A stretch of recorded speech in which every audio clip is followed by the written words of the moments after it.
Principle 8, the last principle, ask before you get lost.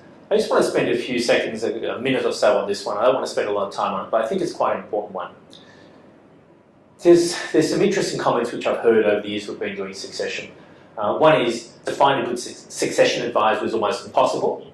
And I think that's correct because I think many people go to their existing advisors to seek support.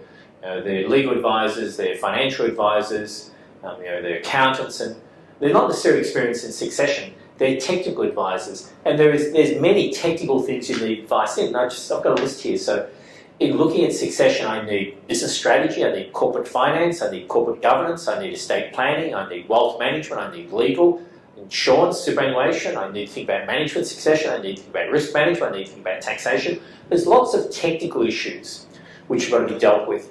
And people have a tendency to go to technical advisors, but they're not necessarily succession advisors.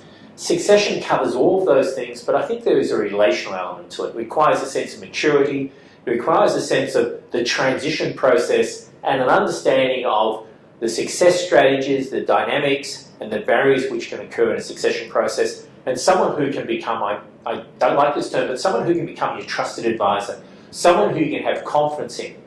And I think that confidence falls in two things. It falls in the fact that they are actually a technical expert in the field, succession, but they bring to the table objectivity.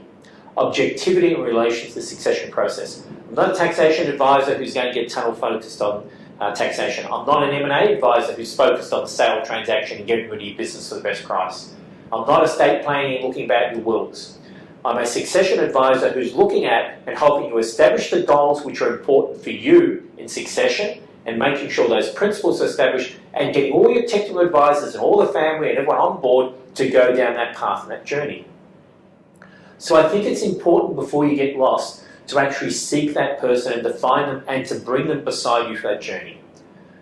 The other one, and this was someone, an American family, which spoke to us about this, and it was interesting. The son turned around and said, Dad and myself have a great relationship. We've been in business for a long time. We never thought we would need someone to support us in succession, but having done that, it actually was the best thing we've ever done. Even though we had good relationships, having that objectivity with us allowed us to go through issues which we honestly would have struggled with. So it seems to be that succession advisors do have a role. They can support a succession process, and therefore I would recommend that before you head too far down the path on succession, you actually find someone who you can work with who understands succession, has experience in succession, and can have this discussion with you. One of the things I also commonly hear, just to close off on this note, is families turning around and saying, do you actually understand succession? Can you bring your experience succession to the table? Can you tell us all the mistakes which other families have made? Because we don't want to make the mistakes they've made. We want the benefit of their experience. And this is what you should be seeking from a succession advisor, the experience of many other families brought to the table so you can learn from that.